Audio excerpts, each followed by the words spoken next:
Hello, today we're talking about the life-changing magic of decluttering. It's magic.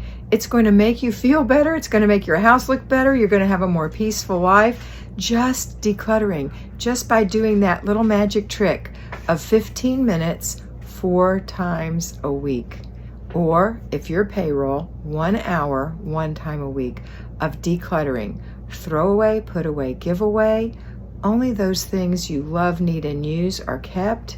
Anything that you don't love or don't need or don't use, it's given away, or if it's not in good shape. And a lot of things we keep, and it's amazing. We look at them with a new set of eyes, and we think that isn't even good enough to give away.